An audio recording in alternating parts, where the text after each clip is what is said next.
Assalamualaikum warahmatullahi wabarakatuh. Kami dari kelompok 10, mata kuliah manajemen operasional akan mempresentasikan makalah kami yang berjudul Penilaian dan Peningkatan Kinerja. Dan perkenalkan, saya Hamriani akan membawakan materi tentang kinerja operasi. Nah, yang pertama itu pengertian tentang kinerja operasi.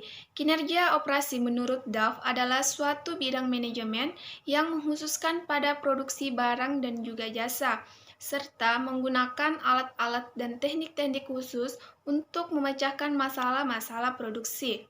Nah, kinerja operasional merupakan pelaksanaan kegiatan-kegiatan manajerial yang dibawakan dalam pemilihan, perancangan, pembaharuan, pengoperasian, dan juga pengawasan sistem-sistem produksi. Kemudian, pada dasarnya untuk mencapai tujuan-tujuan organisasi dalam kinerja operasi, yaitu dengan melaksanakan fungsi-fungsi. Yang pertama, yaitu fungsi perencanaan.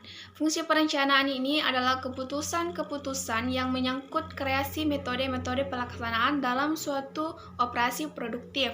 Kemudian yang kedua, fungsi pengorganisasian.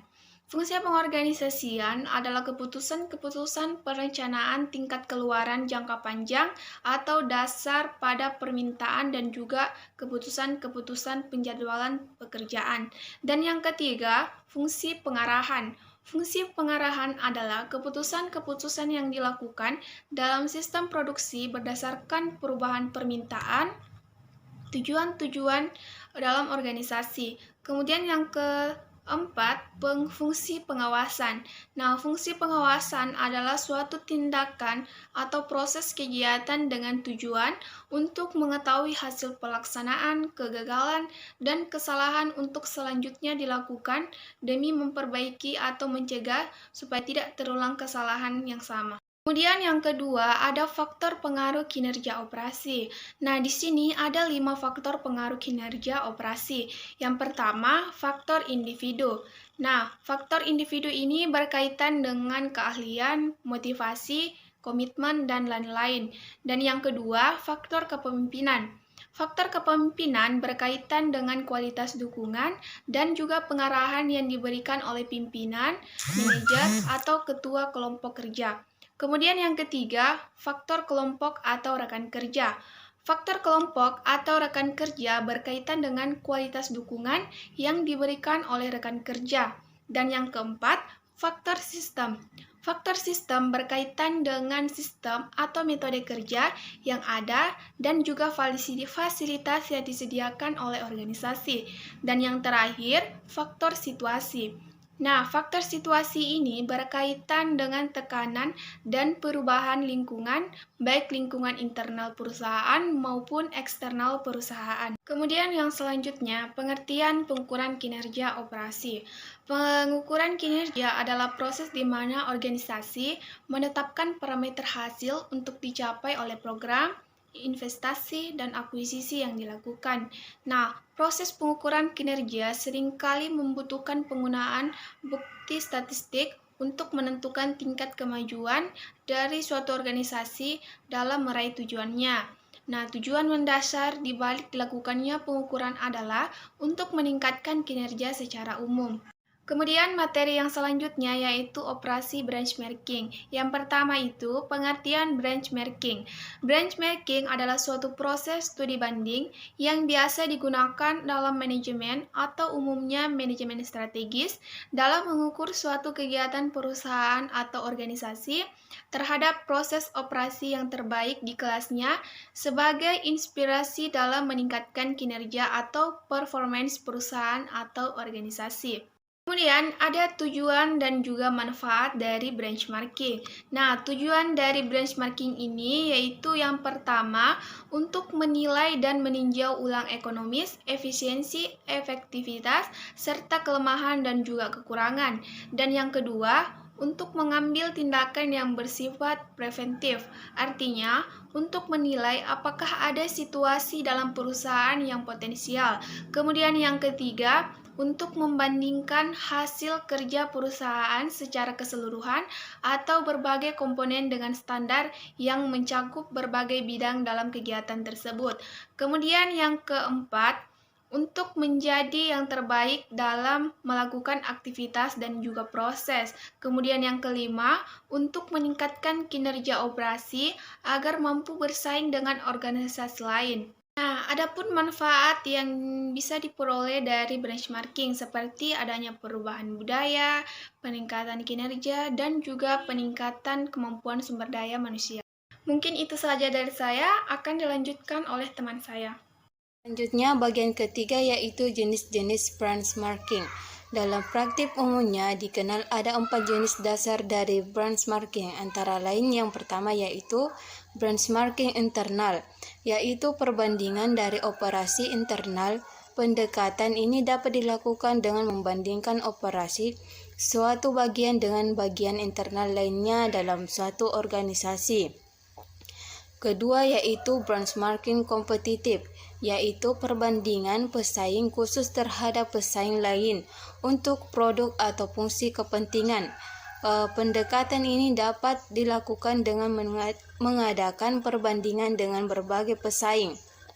Selanjutnya, benchmarking fungsional, yaitu perbandingan fungsi-fungsi yang sama dalam industri luas yang sama atau terhadap pemimpin industri.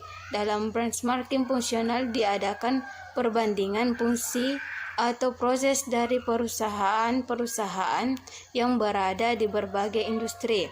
Selanjutnya, benchmarking generik, yaitu perbandingan pada dasar proses bisnis yang cenderung sama di setiap industri. Misalnya menerima pesanan, pelayanan, dan pengembangan strategi, maka dapat diadakan benchmarking meskipun perusahaan itu berada di bidang industri yang berbeda. Selanjutnya, bagian keempat yaitu persyaratan benchmarking.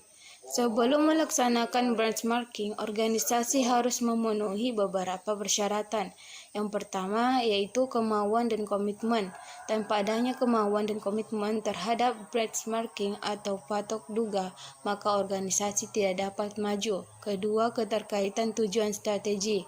Benchmarking membutuhkan fokus yang kuat. Tujuan benchmarking harus dikaitkan dengan tujuan strategi perusahaan serta memberikan pedoman spesifik dan fokus pada setiap usaha yang dilakukan. Ketiga, tujuan untuk menjadi terbaik, bukan hanya untuk perbaikan terhadap suatu upaya baik untuk meningkatkan kinerja perusahaan, akan tetapi usaha tidaklah cukup bila kinerja perusahaan saat ini tertinggal jauh dari perusahaan kelas dunia. Selanjutnya, keterbukaan terhadap ide-ide. Ini dari benchmarking adalah menyerap dan mengadaptasi hasil kerja dan ide pihak lain. Selanjutnya, pemahaman terhadap proses, produk, dan jasa yang ada. Kemudian, proses yang terdokumentasi. Pemahaman terhadap proses saja tidak cukup, tetapi proses-proses tersebut harus didokumentasi.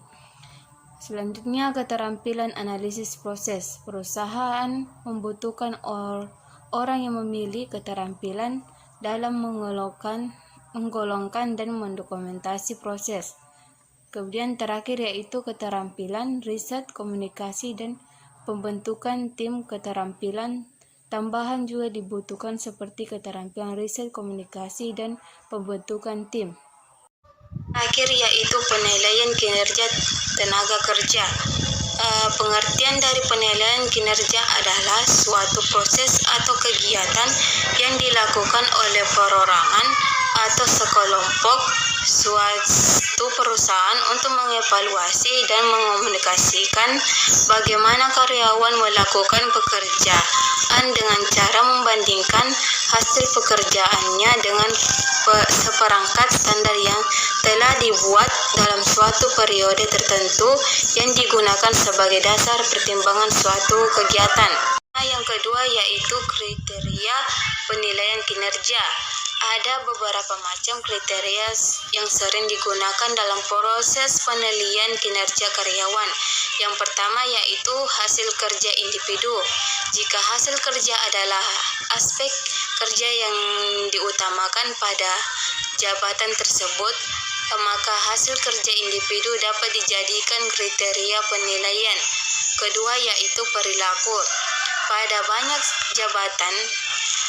banyaknya jabatan sulit menentukan keluaran tertentu yang dapat dijadikan kriteria penilaian. Pada jabatan semacam ini, pihak manajer dapat menggunakan perilaku sebagai kriteria penilaian, sebab perilaku merupakan faktor penentu efektivitas kerja karyawan. Dan terakhir yaitu traits, di mana traits adalah karakteristik individu yang sering tampil dan menggambarkan tingkah laku individu.